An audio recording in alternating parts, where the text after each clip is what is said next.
அனைவருக்கும் வணக்கம். Welcome to world village cookery channel. எல்லாரும் எப்படி இருக்கீங்க? நாம இன்னைக்கு பார்க்க போற ரெசிபி கடாய் பன்னீர்.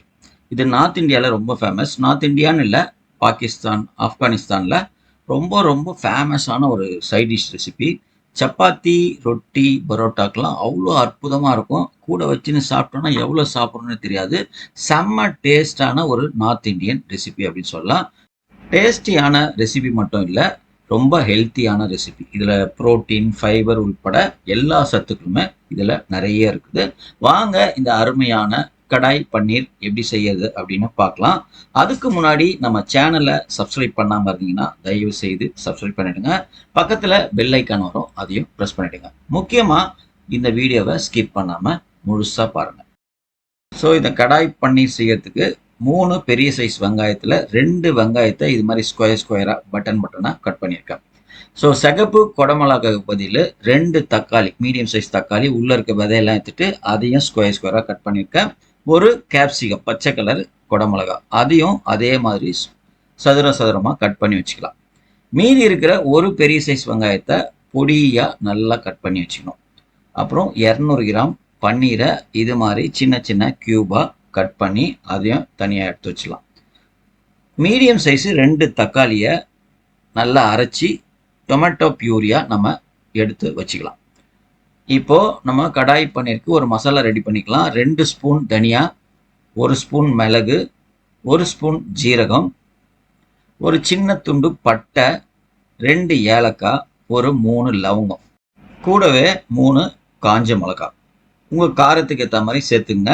அதை சிம்மில் வச்சு நல்லா ஒரு 5 நிமிஷத்துக்கு வறுக்க அதுலேருந்து ஒரு வாசனை வரும். நல்ல வாசம் வர வரைக்கும் சிம்மில் வச்சு பொறுமையாக வறுத்துட்டு அதை ஒரு தட்டில் ஆற வச்சுட்டு மிக்சியில் போட்டு நல்லா அரைச்சி தனியாக எடுத்து வச்சுங்க. ஒரு வானலியில் ஒரு 30 ml எண்ணெய் ஊற்றிங்க. அதில் நம்ம கியூபாக கட் பண்ணி வச்சுருக்கிற பன்னீரை போட்டு 2 பக்கமும் நல்லா கோல்டன் கலர் வர மாதிரி நல்லா ஃப்ரை பண்ணணும். ஒரு மீடியம் ஃப்ளேமில் வச்சு நல்லா பொறுமையாக நல்லா வறுத்து அதை தனியாக எடுத்து வச்சுக்கணும்.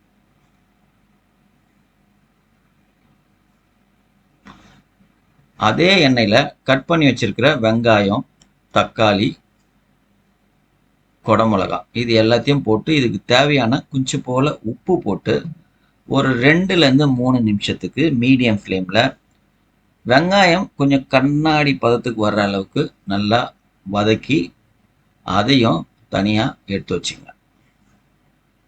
இந்த அளவுக்கு வறுத்தா போதும். அதை அப்படியே ஒரு பிளேட்டில் போட்டு எடுத்துக்கலாம்.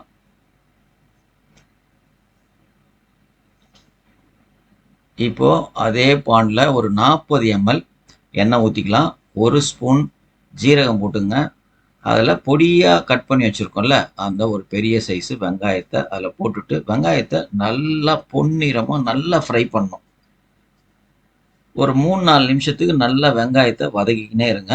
கலர் நல்லா ஒரு கோல்டன் கலர் வரணும். அதுக்கப்புறம் 1 ஸ்பூன் இஞ்சி பூண்டு பேஸ்ட்டு போட்டு 2 நிமிஷத்துக்கு இஞ்சி பூண்டு பேஸ்ட்டோட பச்சை வாசம் போகிற வரைக்கும் நல்லா வறுத்துங்க. அதுக்கப்புறம் அரைச்சி வச்சுருக்க அந்த 2 தக்காளி இதோட சேர்த்துட்டு தக்காளி, வெங்காயம் எல்லாத்தையும் நல்லா வதக்கணும். இதுவும் ஒரு 2-3 நிமிஷத்துக்கு நல்லா வதக்குறோம். வதங்குற நேரத்தில் ஒரு 1/2 ஸ்பூன் மஞ்சத்தூள், 1 ஸ்பூன் குழம்பு மிளகாத்தூள், உங்களுக்கு தேவைப்பட்டால் 1.5 ஸ்பூன் கூட போட்டுக்கலாம், காரத்துக்கு ஏற்ற மாதிரி. தேவையான அளவு உப்பு போட்டு நல்லா எண்ணெயிலேயே வதக்குங்க. ஓரளவுக்கு வதங்கினதுக்கப்புறம் ஒரு 40 ml க்ரீம், ஃப்ரெஷ் க்ரீமை சேர்த்துங்க. சேர்த்துட்டு அதையும் நல்லா மிக்ஸ் பண்ணிங்க. கலர் உங்களுக்கு சேஞ்ச் ஆகிட்டு ஓரளவுக்கு நல்ல ஒரு வாசம் வரும். இப்போது நம்ம அரைச்சி வச்சுருக்கோம் இல்லையா, அந்த மசாலாவை இதோட சேர்த்துருங்க. மசாலா சேர்த்ததுக்கப்புறம் ஒரு மாதிரி ட்ரையாக ஒரு கெட்டித்தன்மை வந்துடும். இந்த டயத்தில் உங்களுக்கு தேவைப்பட்டதுன்னா கொஞ்சம் தண்ணி சேர்த்துட்டு நல்லா மிக்ஸ் பண்ணி ஒரு 2 நிமிஷம் நல்லா கொதிக்க வைங்க. மசாலா நல்லா வேகணும்.